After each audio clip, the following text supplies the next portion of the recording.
Job मिलते ही सबसे पहला खुशी का मोमेंट होता है जब एचआर बोलता है कांग्रेचुलेशंस, आपका सीटीसी 6 लाख पर एनम है। तब लगता है भाई अब तो 50,000 रुपये महीने मिलेंगे, जिंदगी सेट।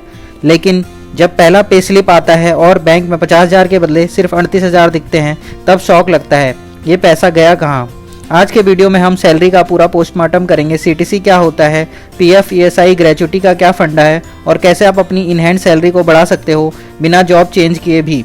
तो चलिए शुरू करते हैं। सीटीसी वर्सेस इन हैंड, क्या फर्क है। सीटीसी का मतलब है कॉस्ट टू कंपनी, यानी कंपनी आप पर टोटल कितना खर्चा कर रही है। सीटीसी के अंदर आता है बेसिक सैलरी, एचआरए अगर आप रेंट पर रहते हो, स्पेशल अलाउंसेस, बोनस, एम्प्लॉयर का पीएफ, ग्रेच्युटी, मेडिकल इंश्योरेंस। लेकिन इन हैंड सैलरी का मतलब है जो पैसा डायरेक्टली आपके बैंक अकाउंट में आता है। एग्जाम्पल के लिए सपोज आपका सीटीसी 6 लाख है तो मंथली 50,000 होना चाहिए। लेकिन अगर उसमें से एम्प्लॉयर का पीएफ 2400, ग्रेच्युटी 1000 और 600 इंश्योरेंस का निकल गया तो आपका फिक्स सैलरी 46,000 बन गया। उसमें से भी एम्प्लॉय पीएफ 2400 और टैक्स 1500 गया तो आपके हाथ में सिर्फ 42,000 रुपये बचे। सैलरी स्लिप को डिकोड करो। हर महीने का सैलरी स्लिप होता है आपके रियल पैसे का मिरर। देखो क्या चेक करना चाहिए। बेसिक सैलरी, सबसे टैक्सेबल पार्ट। एचआरए, अगर रेंट देते हो तो टैक्स बचा सकते हो। PF deductions, long term savings है। प्रोफेशनल टैक्स, कुछ स्टेट्स में लगता है। TDS, income tax deduction. Net salary, यही है आपका इन हैंड पैसा। फॉर्म 16 और आईटीआर भूलना मत। हर साल आपको अपनी कंपनी से मिलता है फॉर्म 16। ये दिखाता है कि आपकी सैलरी क्या थी और कितना टैक्स ऑलरेडी कट गया। इससे आपको आईटीआर में फाइल करना होता है और अगर ज़्यादा टैक्स कट गया है तो रिफंड भी मिल सकता है। पीएफ, ईएसआई, ग्रेच्युटी पैसा हाथ में नहीं फ्यूचर में है। पीएफ यानी प्रोविडेंट फंड, आपका रिटायरमेंट का बचाया हुआ धन। आप और आपकी कंपनी दोनों 12% बेसिक सैलरी का डालते हो।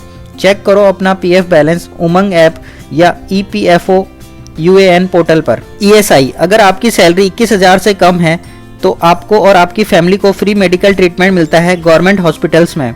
ग्रेच्युटी, लॉयल्टी रिवॉर्ड है, 5 साल पूरा करने के बाद मिलता है। अगर आप 30,000 बेसिक सैलरी पर 6 साल काम करते हो तो approx 1 lakh tax free gratuity में मिल सकता है।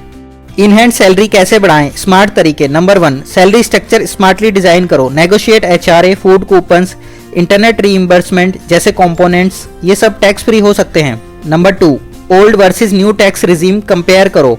ओल्ड रिजीम में 80C, एचआरए, एलटीए जैसे डिडक्शन मिलते हैं।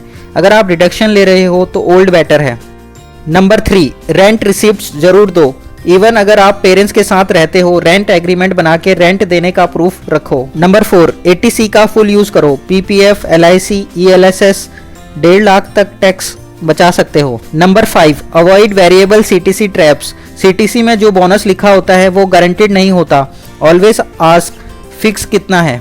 Side hustle is equal to extra income. अगर आपका टैलेंट किसी चीज में है, content creation, design, coding, tuition, cooking, उसे मोनेटाइज करो। एक फ्रेंड ने वीकेंड पे ऑनलाइन ट्यूशन स्टार्ट किया, अब वो 5,000 मंथली कमा रहा है बिना जॉब छोड़े। स्मार्ट एम्प्लॉय का चेकलिस्ट, पे स्लिप समझना, पीएफ ट्रैक करना, ग्रेच्युटी एलिजिबल बनना, फॉर्म 16 लेना, आईटीआर फाइल करना, टैक्स सेविंग प्लान बनाना, साइड इनकम बनाना। सैलरी स्लिप सिर्फ एक कागज नहीं, ये आपकी मेहनत का रिकॉर्ड है। जितना जल्दी आप इसे समझना स्टार्ट करोगे उतना जल्दी आप अपने पैसों का कंट्रोल ले पाओगे। अगर आपको सैलरी स्ट्रक्चर कभी कंफ्यूज करता है, कमेंट करो सैलरी डिकोड। लाइक करो अगर ये वीडियो यूजफुल लगा और सब्सक्राइब करो for more such finance videos जो आपके पैसों का फुल पावर अनलॉक करे। See you in the next video.